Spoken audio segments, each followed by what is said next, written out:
right, welcome back, everybody, to another episode of Making Monsters. I'm Taylor Dahl, and today I'm joined by Tom Waddle. You know him, former Chicago Bear, now host with Sylvie, Waddle and Sylvie on ESPN 1000. So, Tom, thanks so much for hopping on. We're not the start that I think we wanted here in Chicago, but some good, bad, ugly things, all of above to talk about. Yeah, I think, I had this team at 1-1 at this point before the season kicked off. I thought it was a really good opportunity to get off to a good start against a Vikings team that's very talented, but was starting a quarterback who had never taken a snap in the NFL. So I felt pretty good about that prediction 45 minutes in, and then the collective collapse took place. And then tough place to play against the Lions in Detroit after they got mauled by the Packers in week 1. So that was a tough spot. I wouldn't say, Taylor, that the 0-2 record is what's most disturbing. I think it's how they lost. Mm-hmm. That's probably the thing that sticks with me most. Again, you collapsed at home against the Vikings team you should have beaten, and then you went on the road after, spending a week licking your wounds and trying to figure out how you were going to respond to the adversity that you brought upon yourself, and you give up 52 points in their building. So it's been it's not the start I think we all had hoped for in the Ben Johnson era, but I'm still a hopeful Bears fan. Yeah, we too. We kind of live that way. We live with the hope. Let's talk about some of the specifics, some of the things that I'll start with. Some of the things that maybe worrisome right now. There are some good things to take away, I think, but there are some things for me. And Tom, you tell me if you agree with this. I'm a little more worried about the defense than coming into this season. I thought that was something we really didn't have to worry a whole lot about. And obviously, you lose Jalen Johnson. That's huge. But even aside from him, there's been a lot of issues defensively. Yeah, I would say, Taylor, to anyone that would ask, hey, rank their issues, from 1 to whatever, it would start, just generally with the defense overall. And we saw them play, a really complete type of football for the first 45 minutes against the Vikings. Now, some of that may have been that the Vikings were still trying to get up to speed with a rookie quarterback, but regardless, the defense did their job in the first, 3 quarters of that game. And then they led the breakdown. And, over the last 5 quarters, this group has given up over 680 yards and 73 points. I don't know if that's a modern day record, but it certainly sounds like it. And feels like it. They're getting no push up front from their front 4, which means that Dennis Allen can't be the aggressive defensive coordinator that he wants. He can't, throw a bunch of blitzes at opposing teams to try to enhance that anemic pass rush, because then you're leaving the back 7, particularly your corners, on an island. And right now they're not good enough and deep enough to sit there and play man coverage over the course of an entire game. So it's not just Jalen Johnson. You're without Kyler Gordon as well. Tyreek Stevenson has not had a good start to the season. Nashawn Wright made a really good play in the Vikings game, but he has struggled in man coverage as well. So I don't know what the plan is going to be against the Cowboys coming up.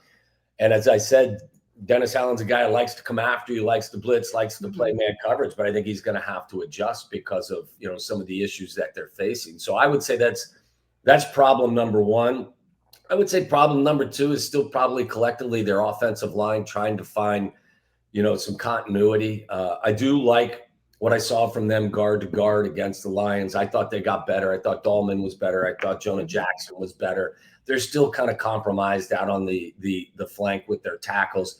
The running game got a little better, no doubt, this past weekend, but it's still not where it needs to be. And as we all know, Ben's offense is predicated on running the football well, and then things kind of blossoming from that. So I would say, Taylor, that again, for me, it's the way I felt before the season kicked off. My concerns are at the line of scrimmage, and those concerns have not been alleviated after 2 weeks. Yeah, it's something when I was talking all offseason to people who covered the Saints and Dennis Allen, the time when he was specifically a defensive coordinator, they all shared similar sentiments. And we know he's a secondary guy. He's really good at developing those guys back there, but his defenses are always predicated on that rush coverage mentality, and especially on the interior of your defensive line. And it's just something, I mean, you bring in Grady Jarrett, and I know the conversations around Grady were always, he's kind of at the tail end of his career, but thought he could bring something. And I just haven't really seen much from Grady at all. Javon Dexter in moments has looked really good, but I do think that they really got to start figuring out some pass rush in entirety. You need more from Montez. You need more from Dio. You need more from all those guys. But specifically, I think that the interior has to get something going to really help that back end. Yeah, I totally agree. And I think this is one of those weeks where you should be able to get some of that push. You know, the Cowboys are playing a backup center. It's not the most secure line in the National Football League, so you should be able to make some hay there. Look, they've invested a ton in this D line. You know, Dio was given $32 million guaranteed. They used a second-round pick on Dexter. Grady was given $28-29 million guaranteed. They traded a second-round pick for Sweat and gave him $100 million. So they're not getting a return on their investment. I would say I went back and watched the film, not even for a second time, but for a third time, because I was trying to figure out when the coach stepped to the microphone earlier in the week and said, you know, we're going to have some competition in practice, and we want to see how some of the guys, you know, respond when the ball's not in their hands. So I wanted to go back and try to investigate where he was going. And I think I found the answer, but that's neither here nor there. The point I was getting to is after watching the film a second time, I think Grady Jarrett at the age of 32 and still dealing, not just being 18 months or 24 months removed from an ACL, but also dealing with a new kind of a nagging knee problem. Grady was the most impactful guy on that D line. Grady plays with intensity. Like you said, he's at a point in his career where you're going to get probably some diminishing return with regard to pass rush, but he's the only one that really got anything close to pressure on Goff. Goff was never taken to the ground, wasn't sacked at all. But I think I've been talking to some folks. I think they've got to do something.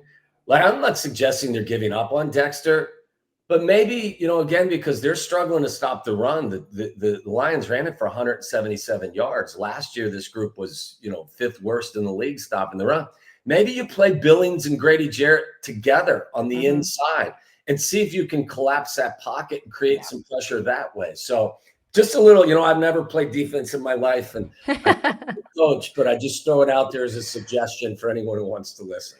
Yeah, I do feel like, and when he used that word, there's going to be competition. I've been kind of thinking of, and which way and how intense are we talking about? Just trying to throw some guys in and mix things around, do some rotations, see if you figure stuff out, or are there guys that are really kind of on the edge of possibly not being out there as starters anymore? And I think, unfortunately, injuries have kind of lingered. We talk about Jalen. Obviously, TJ Edwards is another one. I think Noah Sewell's played pretty well for coming in. There was a lot of concerns about him previous years, but I feel like he's made some really good plays when he's had to come in for TJ. Obviously, all of week one and then a little bit last year. But we also didn't get to see Shamar Turner. He was dealing with an injury. That's someone you brought in to kind of hope. That's a guy you brought in who played every single position on the defensive line. So you would hope that he would come in and be able to be a rotational piece all over. So those things are unfortunate, but I agree with you. I feel like there has to be something done. We don't really know when Kyler's coming back, and the nickel corner also is something in a Dennis Allen defense that's important. So how much does that help? I don't know the answer to that. Yeah. It's funny. I think at this point, I don't think there's any real, answers. I just don't. I think that there's ways to kind of help different situations. Maybe you play more of a zone and you try to keep everything in front of you and force teams starting this week to go the length of the field as opposed to trying to get creative. And I don't know what DA is going to do. I do know this. I mean, in listening to Ben Johnson talk this week throughout his press conferences, he's looking for a different type of energy from his team. And again, as I said, you go back and you watch the film again, and it's really funny. Not funny is the wrong word, but it's striking. And Ben comes from Detroit, and you put in, like I said, I wanted to go back and kind of see what he was talking about. And you watch our group of wide receivers that are very talented, but you watch them block for each other in wide receiver screens and jet sweeps and stuff like that. And you compare it to what you see from Amon-Ra St. Brown and even Jamison Williams, who you would never think is a guy that's going to be out there. Jamison Williams is cracking on linebackers and peeling off and hitting somebody else. Amon-Ra St. Brown is out there engaging and trying to push people. I got Sam Laporta over here who's blocking two guys downfield. That's the kind of thing I think that Ben is hinting at, that you put the Lions tape on, and the Lions are a better team right now, Taylor, obviously, because they're more talented. They play with an intensity that the Bears don't match on film. And I think that's what Ben is trying to get accomplished now is, look, I may not have all the answers right now, but I need you playing at this speed with this intensity versus what we've seen the first two games. And like I said, it's an indictment. It's not necessarily, I'm not suggesting you're calling people out, but here's the standard. And we all have to meet this standard, or we're going to continue to find ourselves on the wrong end of the equation. And in the process, oh, by the way, I'm a new coach. And that means I'm open to making changes on a week-by-week basis. So I think the way they lost kind of sent a message, or the coach sent a message as to what type of team they're going to be from an intensity standpoint. And it's funny you say that, because he said the phrase, I kind of want to know what they are without the ball in their hands. And a lot of people jump to maybe some of the sideline emotions and the reactions. My mind immediately went to, okay, he wants to see these guys making these blocks, the wide receivers, the tight ends, the running backs. Is that something teachable, Tom, the blocking of a wide receiver? Because we know there's the ones in the league that you categorize as a blocking wide receiver or a blocking tight end, and that's kind of what they lean towards. If it's not something that they've usually done or they're as comfortable with, is that something that can be taught? Yeah, I think so. And the teaching, I think, method is if you don't do it, you're not going to play. I mean, that's kind of the way. Look, you've got guys in the league, and I'll use Rome. I think Rome, I said before the season kicked off, I think Rome, not only he's such a good young man, he's a hard worker, he's a very talented guy. I think he's going to continue to establish himself as a true number one in this league. To get there, you have to do what Amon-Ra does. You got to do what St. Brown does, which means not only excel in the passing game, but when they call a sweep to your side or they're running the ball to your side, you also are responsible for creating space out there, because you want your teammates doing what they can to help you excel. You got to do the same. So, and the only reason I mentioned Rome is because he's 6'3" and 215, and he can be a weapon, not just in the passing game, but in the blocking game. And I think it can be taught, and it can be reminded and said, hey, Rome, man, you're on this kind of this trajectory to be a true number one in the National Football League.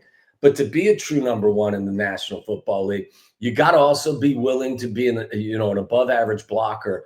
And you got to do some of the things that maybe it wasn't part of the repertoire coming out of college or with the previous staff.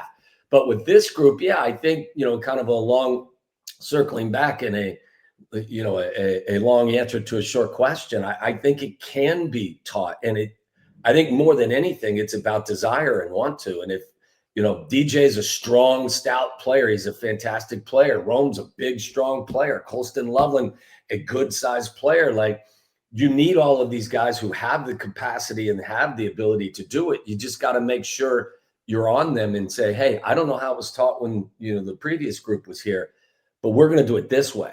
So, yeah, I think it can be taught. It certainly can be inspired. Yeah.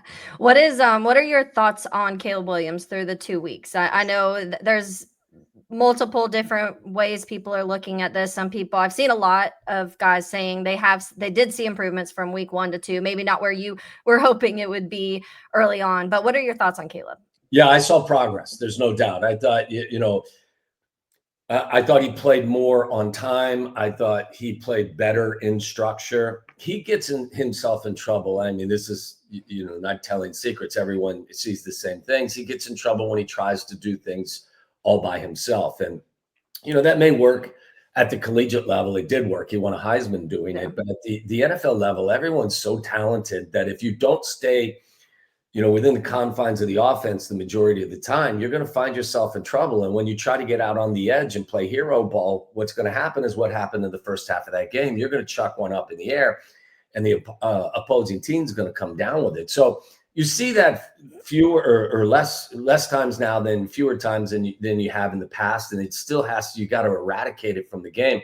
I think also with Caleb, when his feet are quiet, his fundamentals benefit from that. And I think his inaccuracy issues in a lot of ways are not just tied to maybe him still trying to get comfortable with what they're asking him to do, but his feet get a little bit frantic. He gets happy feet, and the ball will sail on him. So, The two numbers coming into the season for me that were most important with Caleb were completion percentage and sack total, because I think that will tell you how well he is functioning inside the offense and how efficient he's going to be. The completion percentage still isn't where it needs to be. It's 61.5 at this point. I think I saw a stat today where he still has an off-target rate of 26.6. That's almost double the league average. That's all got to come. That's all got to improve. The accuracy is something that probably sticks with me more than anything. But I saw several occasions in the first half where he played calm, he played confident, his feet were quiet, and the kid can rip it. I mean, like, he's got elite arm talent. He'll make some throws that only a handful of guys in the league can make. The problem is he also misses 3 or 4 throws a game that every quarterback in the league can make. And that's where you got to kind of close the gap. But I think you saw him feel more comfortable in Ben's offense. I think when you get to the second half and it's 31-14 and it's 38-14, it's really hard to evaluate a quarterback at that point because the avalanche is on. But yeah, I saw progress. I really did. And it's not perfect. And I mentioned the things that still need to improve, but yeah, it's funny, Taylor, because everyone, the first conversation is always going to start after every game with Caleb. And the people that are going to complain about the quarterback play, I would just ask them, what position on defense is Caleb playing when this group gives up 511 and 52 points? So I'm not ignoring the improvements that are necessary, but I don't think he was problem number one on Sunday afternoon in Detroit. Yeah, I'm not sure how many examples we have of a team winning a game where their defense allowed 52. So that's part of it. And yeah, to your point, I think the feet I'd noticed, going back to week 1, the overthrow to DJ that everybody was highlighting. I know it seems like maybe DJ ran the wrong route or kind of changed the route that he was supposed to run, whatever the case may be in there. But when you look at Caleb's feet on that, they're like pointing opposite direction. Like both feet are kind of like this way. And I was like, what are we doing? What are we doing in that area? Because we all know I'm not a QB guy or a guru, but I feel like where your feet are pointed is usually where the ball is headed. And it did not go to the right direction. A couple more, Tom, before I let you go, because I do want to talk about the run game. You said you felt like also improved from week 1 to 2. I feel like I saw a stat where they're, top 3 when it comes to yards before contact, last in the league after contact. That's something that has to change. Do you think that is, when we talk about the competition and seeing other guys, he already said we'd see a little bit more of Kyle Monangai. Would you expect even more of Kyle? Yeah, I would expect maybe Roschon Johnson. I thought when the preseason was winding down, or even leading into training camp, I was someone who believed, and I was an advocate of maybe picking up a veteran back to pair with DeAndre Swift. I think Swift has some qualities, but I don't think he's a bell cow type of running back. And when you talk about, yards after contact, or, I know this group wants someone that's never going to run out of bounds. Just look north of where they came from. When was the last time you saw David Montgomery run out of bounds? He doesn't do it. Yeah. So that's the kind of back I think that they're looking for. And, Ben had DeAndre back in 2022, so he kind of knows what his strengths and his weaknesses are.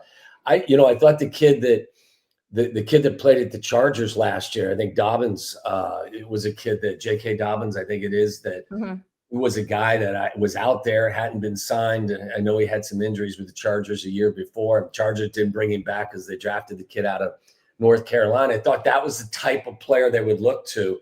And there was others. I think Kareem Hunt, or maybe Nick Chubb was available too. Yeah. So I thought maybe that was a direction they would go. They didn't. So while the running game has improved, it's not blowing anybody out of the water. So it could even further. But I think you're right. I think it's, we don't want just these 3 yards. We want the extra 2-3 yards, and that's everybody pushing forward. So, and as I said, running the football is kind of the foundation of what Ben wants to do. Go back and look. Everyone is enamored with what Jared Goff did Sunday, throwing for 330 plus yards and 5 touchdowns. Don't forget, they ran for 177. Yeah. So it all is connected, but I think the foundation is running the ball, and I would expect that they're going to demand that everybody improves in that area. Yeah, David Montgomery, I feel like did pretty much whatever he wanted to do against us on Sunday. So looking forward, before I let you go, how do you win? How do you beat the Cowboys? It seems like Javonte Williams has had a pretty good start. Yeah. Dak looks good. Dak is completing a high percentage of his passes, has a lot of yards, only 2 touchdowns and 1 pick in that time. But I think their run game's better than what people thought. And then CD and George Pickens, and they have the pieces there. You're going up against a Matt Eberflus defense, so there's the reuniting there, and then Al Harris playing his old team. So there's a lot of storylines surrounding this. But how do you beat the Cowboys? I'm going to give you the dumbest answer I probably possibly could, Taylor. Score more points. Yeah. Okay. And now, I'll elaborate on it. And I won't just because it's obvious. You're going to have to win a shootout because for the reasons you mentioned, I really don't think Dennis Allen's defense is going to be able to fully contain what Dak Prescott and those receivers are going to be able to do. So you're going to have to win a shootout. And this is one of those games where I think the offense has to, throughout the course of the week, has to look at their defensive counterparts and say, guys, we understand that you're struggling right now. We understand that your 3 top players are injured and won't be able to go. We got you. We'll take the heavy burden here.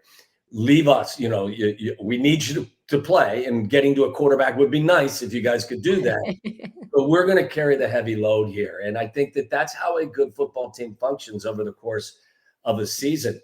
When one aspect of the team is down, the other aspect of the team, the other group of guys has to be the ones that answer the bells. So it's a Dallas Cowboy defense that is very gettable. I mean, they rushed through for almost 1,000 yards against them on Sunday. Obviously there's no Micah Parsons. Deron Bland is most likely isn't going to play either. So you can get after their secondary. I think this is one of those games where you say, hey, we're going to take a giant step forward. The Ben Johnson, Caleb Williams, Rome Odunze, DJ Moore, Colston Loveland, Cole Kmet combo is going to put a big number on the board. And the only way they're going to beat us is if they score more. And I think the only way you beat the Cowboys at this point is to win a shootout. And I think they can do it. I do. Yeah. I think they can at home. And I think they can make progress on that side of the football. And actually, I'm expecting it. I'm expecting them to find a way to outscore a high-powered Dallas offense. Yeah, I feel like that seems like it's the way to go. Maybe similar to what Dallas and Giants had. That game was wild. And so I could see it kind of going similar down to the wire with that. But a win would be fun. Tom, thanks for hopping on. I really appreciate it. My pleasure. Thanks for having me. Thank you. All right, continuing on now with our Bears versus Cowboys preview. And now we're joined by Dave Campo. He is a Super Bowl winning coach for the Dallas Cowboys and a friend of mine. Coach, you're not here in Jacksonville anymore. We miss you, but I'm glad we still get to chat. Well, I'll tell you what, I'm mixed on that move as well, leaving Jacksonville to come back here. But kids and grandkids, they all call you, and so we got back here. But I'm still a Jag and a little bit of a Cowboy, so this is good. I get a chance to visit with you as well. I miss you guys. I know, we miss you, and you don't have your rings on today, do you? No, I don't. You have. I remember I tried on one of your rings. I can't remember which one I had tried on, one of the Super Bowl rings. But let's start with the probably the biggest storyline from the Cowboys is the Micah Parsons trade, and that's going to be something that we're going to talk about for a while, especially because the Cowboys sent him to the Green Bay Packers, which is the last thing the Chicago Bears wanted to happen.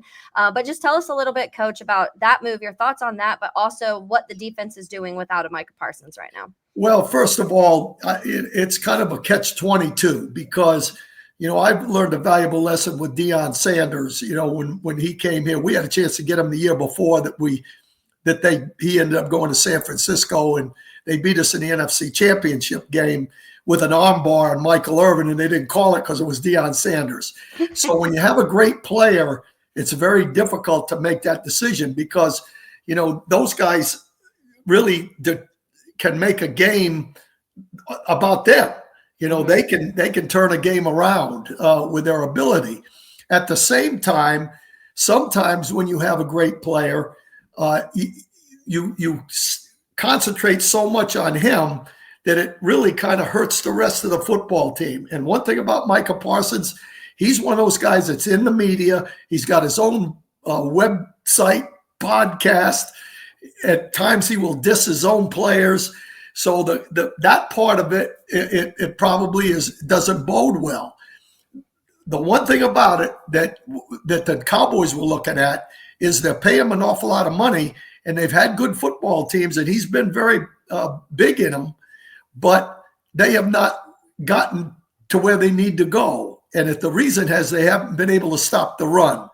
So they made the decision that, we're going to be able to get about 6 players for him. And we're going to bring in Kenny Clark from them, who is a run defender and a rusher inside. Mm-hmm. And so, they feel like that's a trade-off, even though they got first-round picks. So to me, it's a 22. You won't know until the end of the season, to be honest with you. Yeah. And maybe even beyond that, because I feel like trades that include draft picks of the future, a lot of times you don't know until you see what those guys, number one, you see what the draft pick is, and then you see what that player is on the football field once they get there. We've seen trades early on that feels like somebody, and they use the word fleeced, oh, so-and-so fleeced this person, and then 5 years down the road, it doesn't look so bad, or it looks better, like however the case may be. There's not often where it feels like a win-win. I feel like maybe the Matthew Stafford, Jared Goff is one of the closest comparisons to where you can say both teams feel like they won that. So we will see with that trade. But so their main focus, obviously, you're shifting then to getting that interior pass rush, on stopping the run. What does it look like without Micah when it comes to that edge position? Well, they're really struggling on defense, to be perfectly honest with you. And, of course, I have a lot of respect for Matt Eberflus, who was obviously with the Bears. Mm-hmm. Defensively, the Bears always played good defense, apparently, until he left, because I think they're struggling right now. But the Cowboys are struggling as well on defense right now. The one thing is that their secondary, very similar to the Bears, have been banged up. Bland's been banged up. They're in a situation where they really can't play much man coverage. Their corners are in a little bit of disarray. Mm-hmm. So Matt had to play a lot of zone defense in these games, and that's okay, except it's bend but don't break. But when you break, that's the problem. And they've broken a few times. Their pass rush is not quite as good. They went out and they brought in a couple of veterans that they're hoping are going to give them an opportunity to get a better pass rush. But they actually have played the run pretty good. And I think Clark might be the key to the whole thing. If he can really get going, they may have a pretty good shot. But right now, people are looking at saying, whoa, what have we got going here? But those guys are playing in the game. Bland's going to play. Mm-hmm. They'll have some guys ready, but they're not the same right now without those guys 100%. Yeah. To your point, no Jalen Johnson for the rest of the season. Kyler Gordon hasn't been out. So that's your 2 best corners that haven't been playing for the Bears, which definitely has hurt them. And then also TJ Edwards, who's probably their best linebacker too, has been out. So when you're missing 3 of your best players, it's a problem. Well, they didn't have an incompletion after Johnson went out of the game. Yeah. Last week. Yeah. We felt it. That's how important those guys are, know, and obviously that's an issue on both teams going into this ball game. Yeah, that's why I think a lot of people are predicting this may be similar to what the Dallas and Giants game was last week, more of a shootout, because Russell Wilson had a career day against the Cowboys defense, to your point of those struggles. But let's talk a little bit about Brian Schottenheimer, because he was somebody, there was a lot of new coaches that were getting hired around the league. There was a lot of names going around. Schottenheimer wasn't one that other teams were really interested in or talking to. But there's good things happening early on, especially offensively. I feel like Dak looks good. The run game looks good. The offensive line looks improved. I know they're still missing a center, so there's some issues there. But I still think overall there's some good things that you could take out of it. How do you feel like Schottenheimer's done through the first couple of weeks and kind of taking what he has and working with it? Well, I'm very impressed with him, to be perfectly honest with you. And, I was out here earlier in the year, and they had a alumni OTA practice, and I was able to go over and see them work and sit in on their meetings, actually, with their defensive coaches and with the team meeting.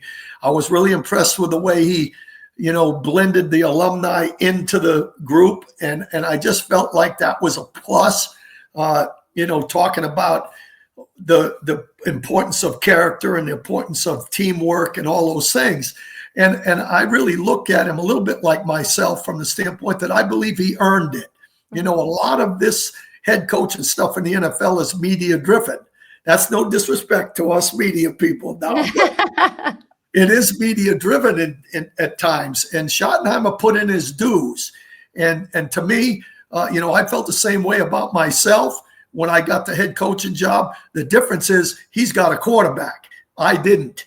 And I think that really is the key to the whole thing. Prescott, some people don't like him. I love him. I think he's one of those guys that if he's got guys around him where he doesn't feel, you know, he struggles a little bit at the end, he has. I think he feels better now with CeeDee Lamb and Pickens and some of these guys that he can spread the ball around to. He doesn't feel like he has to do it all himself, but he is capable of taking them to the Super Bowl, in my opinion, if things go right. But you know, obviously it's people around him as well. Yeah, the quarterback position is just such every fan base, I think it's split for the most part, unless you probably have a Patrick Mahomes or a Josh Allen or Joe Burrow. It's split, and it's one of the more talking topics, you know, covering Jacksonville and how split it was on Trevor Lawrence. Some people said he was a bust, and some people said everything else was the problem, and it's probably somewhere in the middle. And I do think it's similar with Dak. Dak does a lot of really good things, and I think that there's been – a lot of people just say, okay, well, he had CD and Amari and all of these guys, and why wasn't he able to win with that? But you have the same conversations with the Lamar Jackson, with the Ravens, and you can point those examples everywhere. But what have you noticed? What is the dynamic like? Because the George Pickens thing was another thing that people are like, how are they going to do this? That George Pickens personality, we kind of know how he is in that sense, but how has that dynamic worked with CD and George and Dak Prescott? Well, first of all, I think Pickens is a great addition. And the reason for it is there's so much hidden yardage with him. And when I say hidden yardage, you know, he's going to get his catches and he's going to get more. You know, the route tree has been expanded with him here. You know, they've got him doing more things in these first two ball games, which gives him a little bit of an advantage if he can do them. Mm-hmm. You know, he can run a slant and then all of a sudden he runs a slant and go. It's a different deal. Yeah. He didn't do that in Pittsburgh. So I think his addition is big. The hidden yardage is he is such a great catcher with people all over him that he gets pass interference penalties. Yeah. And he had 3 pass interference penalties in this last ball game, or in last 2 games. That's about 80 yards in offense. So I think, you know, and the one thing I saw a quote by him that he was saying, the one thing I'm really, they're really harping me on is making sure I'm running full speed when I'm not getting the ball. Well, that's been a deterrent for him at Pittsburgh. Yeah. And for some reason, he's got the feeling that playing with Dak Prescott, the balls are going to come. They're going to get to him. He's got a quarterback that'll get the ball to him as long as he's doing the right things. So, you know, obviously CeeDee Lamb is a great player. It cost him the first ball game because for some reason he had 3 drops, but they've got good receivers. He and Ferguson, the tight end, you know, they've got Pickens, they've got Turpin, they've got some guys that can make some plays, and Tolbert. Yep. So they've got firepower. There's no question about it. And I think Pickens adds to that. Let me ask you, coming from the defensive-minded coach, when it comes to that defensive pass interference, it bothers me. I wish it was honestly more like college football does it, where it's not at the spot. It's just a set number of yards. It's weird to me to give somebody, sometimes it's 50, 60 yards you're getting for a DPI and their judgment calls technically. What has your thoughts been about that DPI? I don't like it. You know, obviously, you know, it's a big chunky yardage. And I go back to the Jaguar game this past weekend, where, in my opinion, an official cost the Jaguars the ball game with the pass interference penalty on Travis Hunter, which at least more than 50% of the time it would have been a no call. Mm-hmm. And in a critical situation like that, that play in itself on 4th down on their drive was the worst part of the whole situation. So To me, I like the rule in college where it's a 15-yard penalty or whatever. I would prefer that, and I just think it's too subjective and just not good. Yeah. That's why it's frustrating. The Bears already twice this season have been affected by a bad DPI call, in my opinion. But then there's other people, like I said, it's that judgment call. So people are going to say, well, you had to call it because of this. I also think sometimes where the judge is standing, those side judges aren't seeing everything. So the view's not good. And then you get 60 yards and it's just crazy to me. But I do want to talk a little bit about the run game for Dallas, because that's another thing. I think coming into the season, a lot of people were talking that was one of the bigger concerns, because what really were they going to do with the run game? Javonte Williams coming out pretty strong, obviously coming from Denver over there to Dallas, he looks pretty good. And I feel like that the Dallas fans have to be pretty happy with what they've been able to do on the ground so far. Well, I think he's been pretty solid. I think he had something like in this last ball game, 130 yards of all-purpose, running the football and catching. I think he had about 97 yards rushing. The guy has been pretty solid, and I think one of the things about Dallas's offensive line, Dallas has a decent offensive line. They have the ability to run the football, and Hoffman that just took BB's place, he's a mauler. He's the kind of guy that Jacksonville's looking for, and he's one of those guys that they don't lose much when he takes BB's place. So again, that's a big part of it. You have to be able to run the football. And so, my mind, I think they'll be pretty good with that. I think offensively as a whole, they've got a pretty good unit. They've got firepower, and they've got, if he keeps going, and the offensive line keeps going, I think they'll be pretty strong. Is there something added to, obviously, Eberflus being fired from the Bears last year, being a DC, Al Harris leaving the Cowboys and is now coaching over here in Chicago? Is there added, is it in the minds of coaches when they are fired or they're let go or they moved on and they're facing those former teams? Does that add something to them? You like to think it doesn't, but it does. and I'm a perfect example of it, because when Parcells took my place with the Cowboys and I went to Cleveland as a defensive coordinator, we played the Cowboys in the second ball game in Dallas. And so I was pretty gunned up for that ball game. And it was one of those deals where Vinny Testaverde was a quarterback at Dallas at the time. And I knew Vinny really well from the University of Miami. And I told our guys, I said, look, he will turn the ball over. And we've got a chance to really have a good shot in this ball game. He turned the ball over 3 times. The problem is that our quarterback at Cleveland turned it over 4 times. And we got beaten 19-12. Oh, so no. It was a tough day. But, again, it comes down to the players. It's not about the coaches. Sometimes you think, this is a big ball game. And listen, this is 2 new head coaches playing and coaching against each other in this ball game with the Bears and the Cowboys.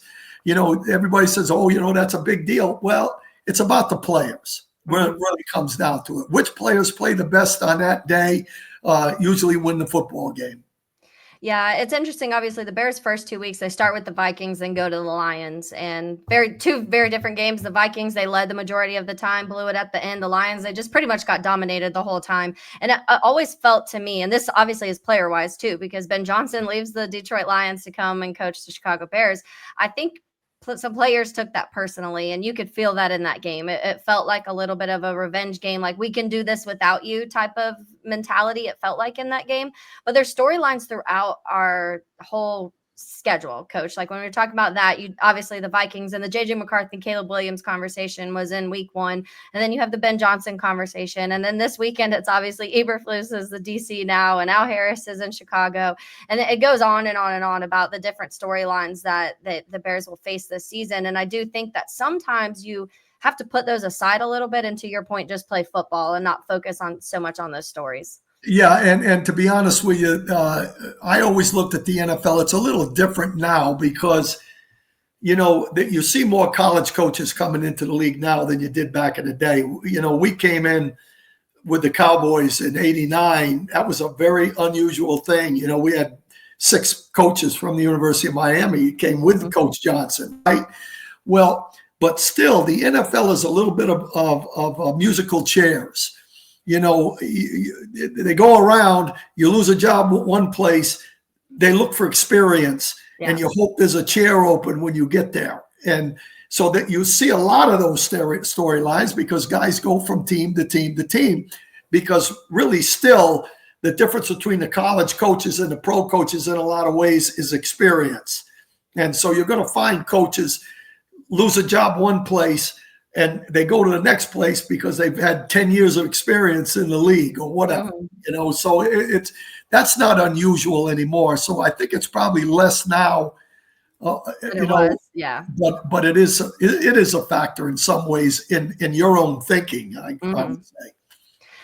Coach, final one before I let you go. I asked Tom Waddle this, how the Bears win. And now I'm going to ask you this, how the Cowboys win this game against the Bears. If they do, what would be the thing, the X factor for you that the Cowboys win this game? I think the firepower of the Cowboys. I think that when it's all said and done, if they can balance it up a little bit with a running game, I think the Cowboy receivers will have a big advantage in the ball game. You know, again, playing on the road, you know, you never know. Game to game, it's in the NFL. You can have it look great one week and look terrible the next. But I think the firepower is going to be too much for the Bears. But again, I think anything can happen. Yeah, just Tom said similar in just the sense of like both defenses are struggling right now. So who scores the most points? And he's like, it sounds like a silly answer, but it feels like what it's going to be is who can score and who can get those receivers going and the run game going and get some of those things happening. But Coach, I really appreciate it. I know you have a lot going on out there with a fresh move, but again, we miss you here in Jacksonville and I hope to see you soon. Thank you so much. And you know, I miss you guys as well. And, I'm not going to say go Bears. I'm going to say go Cowboys and go Jaguars. I'll accept that. All right, Coach, have a good one. Thank you. Okay, thanks, Taylor. Thanks for having me on. Anytime you want me on, just give me a holler. Perfect. Thank you so much.